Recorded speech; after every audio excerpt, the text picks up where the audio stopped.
Because of the accusations of a small circle of prepubescent girls, an entire community in the Massachusetts Bay Colony became crazed and allowed themselves to get caught up in the fear of that many of their neighbors were secretly serving Satan. A strong case might be made for the argument that the famous Salem witchcraft hysteria of 1692 is an example of poltergeist phenomena that got out of hand. The young girls who claimed to have been bewitched by invisible spirits under the control of various elderly women in the village complained of being pinched, having their hair pulled, and being stuck with pins. All these classic symptoms of a witch's wickedness we now recognize as familiar manifestations of poltergeist. Pursuing this thesis just a bit further, we might observe that throughout the centuries, witches have traditionally been ascribed to certain powers, including the ability to command invisible agents, hurl stones at their victims, and torment people with night noises and destructive fires. All of these powers of the prototypical witch coincide with the attributes of poltergeist activity. Perhaps an accomplished witch in the classic sense, rather than the religious definition of the label, is simply one who has somehow retained that strange psychokinetic fragmentation of the psyche that sometimes occurs during pubertal change and has learned how to control it. The madness at Salem began innocently enough in the home of the Reverend Samuel Parris when his slave Tituba began telling stories of voodoo and restless spirits to his 9-year-old daughter Betty and her 11-year-old cousin Abigail Williams. Soon the exciting storytelling sessions in the Parris household were attracting older girls such as 16-year-old Mary Walcott and 18-year-old Susanna Sheldon, who wanted Tituba to tell their fortunes and predict their future husbands, as well as tell them ghost stories. Although Parris and the other preachers fulminated from the pulpits about the dangers of seeking occult knowledge from spirits, the girls of Salem ignored such warnings in favor of a thrilling pastime that could help them through a long, cold winter. Perhaps the psychic energies grew stronger when Anne Putnam, a fragile, highly strung 12-year-old, joined the circle in the company of the Putnams.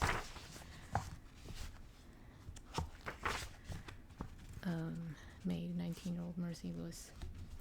Anne had a quick wit, a high intelligence, and a lively imagination, and she soon became Tituba's most avid and apt pupil. Perhaps while a part of Anne's psyche was thrilled with the forbidden knowledge that Tituba was sharing with them, another more conservative religious aspect was racked with guilt for having flirted with devilish enchantment.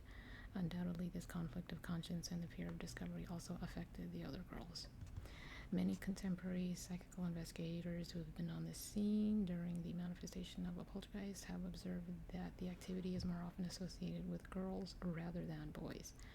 The reason for this may lie in the enormously complex physiochemical changes that take place in the body of the girl entering puberty. Although the sex drive itself is usually stronger in the post-pubertal boy, the adolescent girl is confronted with much more dramatic physical alterations. The hips widen, the breasts form, and then there is the trauma of menarche, which can result in severe psychological shock to the girl who has not been adequately prepared for that initial flow of menstrual blood. As the winter days passed in Salem, little Betty Parris became distracted from her chores, subject to sudden fits of weeping, and was often seen staring blankly at the wall.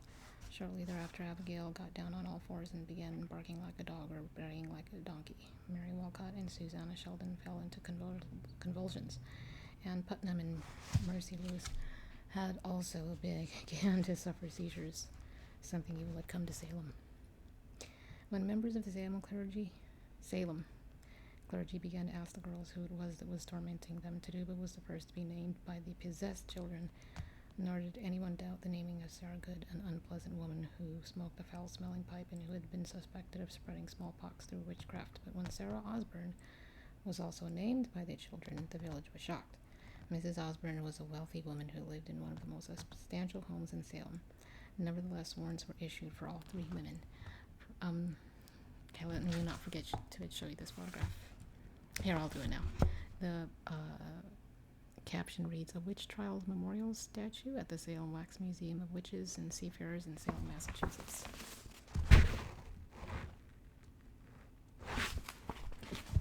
Okay, let's move along. I know that was kind of distracting, but because I should have probably showed it at the end, but let's go ahead and move on now. From such a dramatic beginning, the list of names of the devil's disciples who were tormenting the girls grew steadily longer. Two magistrates, John Hawthorne and Jonathan Corwin, were sent out from the General Court of Massachusetts Colony to hear testimony that included tales of talking animals, dark shapes, red cats, and a tall man who was undoubtedly the devil himself. When the pious, saintly 71-year-old Rebecca Nurse was arrested for witchcraft, the townsfolk of Salem began to realize that no one was safe from such accusations. Although the jury initially acquitted her, the judge ordered the jury to reconsider, and she was found guilty. She was hanged on Gallows Hill on July 19th, 1692. Massachusetts Governor William Phips became outraged when his own wife was accused of being a witch. He ordered that there should be no further imprisonments for witchcraft in the state, and he forbade any more executions for the crime of witchcraft in Salem. Because of the governor's actions, the nearly 150 men and women who were still chained to prison walls were set free, and many who had been convicted of witchcraft were pardoned. Thanks for listening.